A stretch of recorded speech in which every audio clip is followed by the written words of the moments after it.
जय हिंद दोस्तों।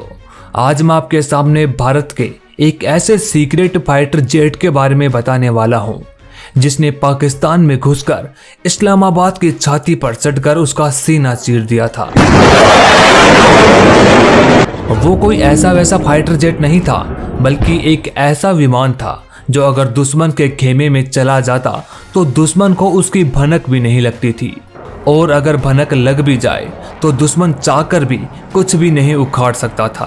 दोस्तों, आज भारत के पास राफेल, सुखोई और तेजस जैसे फाइटर जेट्स मौजूद है। आज आकाश में भारतीय वायुसेना की ताकत में कई गुना इजाफा हो गया है, लेकिन एक समय ऐसा भी था जब हमारे पास ऐसा विमान मौजूद था कि वो पाकिस्तान में घूम कर आ जाता और पाकिस्तान बिना कुछ किए ही चुपचाप बैठा रहता।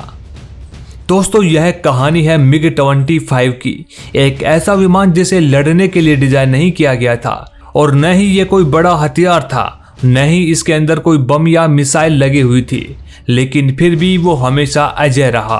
वह कभी भी किसी के पकड़ में नहीं आया था। तो चलिए जानते हैं कि इस विमान को किसने और क्यों बनाया था, और भारत ने इस विमान को इतना सीक्रेटली क्यों रखा हुआ था।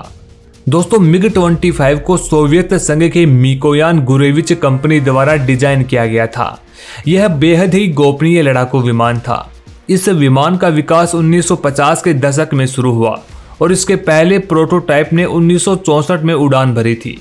MiG-25 की जानकारी दुनिया को तब हुई थी जब सेकेंड वर्ल्ड वार में MiG-25 ने पश्चिमी देशों को पराजित कर दिया था। इससे पहले दुनिया को इस विमान के बारे में कोई भी जानकारी नहीं मालूम थी। उस समय इस विमान को उड़ाने वाले सोवियत पायलट लेफ्टिनेंट विक्टर बेलेंको थे।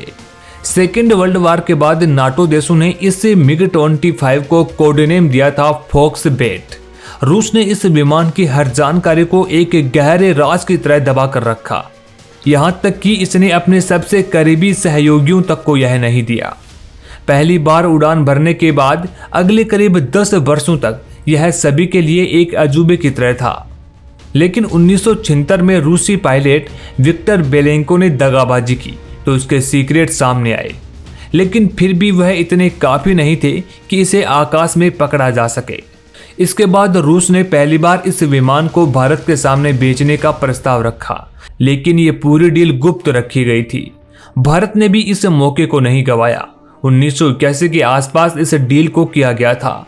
भारत ने इस डील में सोवियत संघ से 10 MiG-25 फॉक्सबेट लड़ाकू विमानों को खरीदा था। हालांकि इंडियन एयरफोर्स की सेवा में आने के बाद इनमें से 2 विमान जल्दी ही दुर्घटनाग्रस्त हो गए थे, लेकिन यह एक बेहद ही सीक्रेट सौदा था, इसलिए इंडियन एयरफोर्स इस दुर्घटना को मीडिया को नहीं बता सकती थी। और 2006 तक आते आते भारत में सिर्फ 3 विमान ये बचे हुए थे। दोस्तों, भारत में आने के बाद इस MiG-25 फॉक्सबेट को भगवान विष्णु के पौराणिक पक्ष से यानी कि गरुड़ के नाम पर इसका नामकरण किया गया था। दुनिया से इस विमान को गुप्त रखने के लिए इसे बरेली के त्रिशूल एयरबेस पर लाया गया था, और इसे लाने के लिए दुनिया के सबसे बड़े विमान एंटोनोव विमानों का उपयोग किया गया था। दोस्तों, त्रिशूल एयरबेस देश के सबसे बड़े भूमिगत हैंगरों में से एक है, इसलिए यहाँ पर MiG-25 फॉक्सबेट को गुप्त रूप से रखा गया था। विंग कमांडर आलोक चौहान ने कहा कि इंडियन एयरफोर्स में कई लोगों ने कभी भी बरेली बेस को नहीं देखा था जहां पर यह विमान तैनात था। यहाँ तक कि जब यह विमान अपनी सेवाएं दे रहा था उस समय भी भारतीय सेना के अधिकतर कर्मियों को इसके बारे में कोई भी जानकारी नहीं पता थी। इस विमान ने लगभग 20 से 25 उड़ानें भरी थी, जो मुख्य रूप से सीमा पार जासूसी के लिए काम में आया करती थी।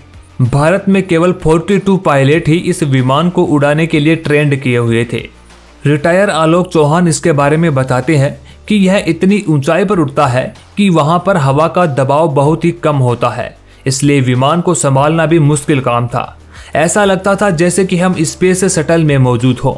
लड़ाकू विमान बोलते ही लोगों के दिमाग में वॉर फिल्म के वे सीन घूमने लगते हैं जहां विमान तेजी से इधर से उधर कलाबाजियां दिखाते हैं, लेकिन फॉक्सबेट ऐसा नहीं था। आसान भाषा में समझाएं तो यू टर्न करते करते भी यह 100 किलोमीटर से अधिक घूम जाता। यानी अगर जयपुर के आकाश से विमान को पूर्व की ओर मोड़ा जाए तो फिर पश्चिमी दिशा में घूमने तक यह दिल्ली के आसमान पर होता। इसका इंजन भी अलग था और इसका डिजाइन तो सबसे अनोखा था। स्पीड के कारण प्लेन की बॉडी 300 डिग्री सेल्सियस तक गर्म हो जाती, इसलिए इसमें खास तौर पर टाइटेनियम का इस्तेमाल हुआ था। इसको चलाने वाले पायलट के कपड़े भी अलग ही हुआ करते थे। लेकिन इन तमाम चुनौतियों के बावजूद भी यह सबसे कमाल का विमान था। इसकी सबसे बड़ी खासियत थी स्पीड और ऊंचाई पर उड़ने की क्षमता। यह मेक 3 से ज्यादा स्पीड पर चलता था, यानी कि आवाज की स्पीड से 3 गुना तेज। दूसरे विमान जहां 40 से 50 हजार फुट की ऊंचाई पर होते, लेकिन यह 80 हजार से भी ऊपर उठ सकता था। पकड़ना तो दूर, इसका पता लगाना भी मुश्किल काम था। अगर किसी को टेक ऑफ टाइम और नेविगेशन रूट का न पता हो तो वह कुछ भी नहीं कर सकता था। कोई आगे से पीछा करना शुरू कर दे तो भी कुछ देर बाद इससे पीछे हो जाए। दूसरे विमान इसके करीब तक नहीं फटक सकते थे, यहाँ तक कि सबसे तेज गाइडेड मिसाइल भी इसका पीछा नहीं कर सकती थी। इस विमान का एक सीक्रेट मिशन सबसे ज्यादा चर्चा में रहता है। दरअसल पाकिस्तान में इस विमान ने एक सीक्रेट मिशन को अंजाम दिया था। तब पूरे पाकिस्तान में इसका खौफ देखने को मिला था। इस गुप्त अभियान के तहत 65,000 फुट की ऊंचाई पर आवाज की गति से कुछ कम रफ्तार पर उड़ान भरते हुए पाकिस्तानी इलाके में इस विमान ने प्रवेश किया और इस्लामाबाद के निकट स्थित सामरिक ठिकानों की तस्वीरें भी ली। पाकिस्तान को इसकी भनक भी नहीं लगी। मजेदार बात तो यह है कि जब यह विमान भारत की ओर वापस मुड़ा तो पायलट ने पाकिस्तान से बाहर निकलते समय अपने विमान की रफ्तार बढ़ाकर आवाज की गति से 2 गुनी कर दी, जिसके कारण इस्लामाबाद के ऊपर विमान के उड़ान की जबरदस्त आवाज सुनाई देने लगी। इससे पहले कि पाकिस्तानी कुछ समझ पाते या भारतीय विमान को रोकने के लिए अपने लड़ाकू विमानों को उड़ा पाते, उससे पहले ही MiG-25A फॉक्सबेट विमान भारतीय वायु सीमा में वापस आ चुका था। उस शाम पाकिस्तानी एयरफोर्स ने बताया कि एक भारतीय विमान MiG-25R ने उनकी वायु सीमा का उल्लंघन किया है। दोस्तों, जिस आवाज ने पूरे इस्लामाबाद को हिला दिया था वह दरअसल उस MiG-25 का सोनिक बूम था। अगर आप सोच रहे हैं कि पाकिस्तान सब कुछ जानते हुए भी कुछ भी नहीं कर पाया, तो हकीकत यह है कि वह कुछ कर ही नहीं सकता था। कई मीडिया रिपोर्ट्स बताती है कि तब की पाकिस्तानी सरकारों और वहां के वरिष्ठ सैन्य अफसरों को इस बात की जानकारी थी, लेकिन उन्होंने चुप रहने में ही भलाई समझी। दरअसल उनका सबसे बेहतरीन लड़ाकू विमान भी भारतीय विमान की तुलना में आधी क्षमता का ही था। ऐसे में वे अपनी जनता पर अपनी कमजोरी को जाहिर नहीं होने देना चाहते थे।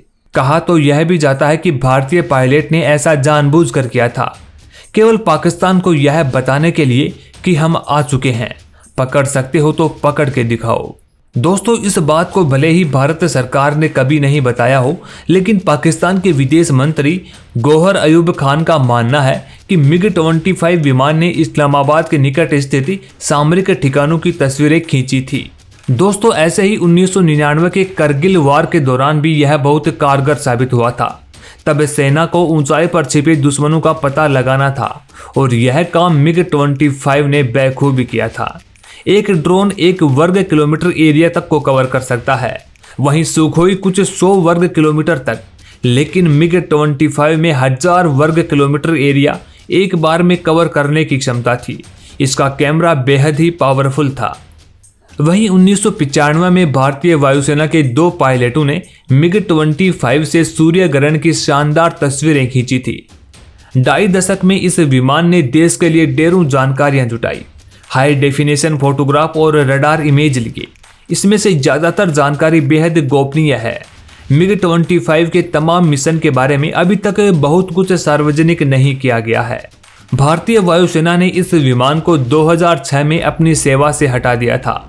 हालांकि इसके बारे में कभी भी आधिकारिक रूप से कुछ भी नहीं कहा गया, लेकिन माना जाता है कि 2006 में MiG-25 के जितने भी फाइटर जेट्स मौजूद थे उन सबको हटा दिया गया था। हालांकि जब तक इसको हटाया गया था तब तक इंडियन स्पेस रिसर्च ऑर्गेनाइजेशन यानी कि इसरो ने जासूसी करने वाले एडवांस उपग्रह को विकसित करना शुरू कर दिया था और इसरो के बनाए गए इन उपग्रहों के कारण भारत को MiG-25 की जरूरत भी नहीं थी। वहीं इसके साथ ही साथ इसका रखरखाव और स्पेयर पार्ट्स की भी एक बहुत बड़ी कमी थी, जो इस विमान के लिए परेशानी खड़ी कर रही थी।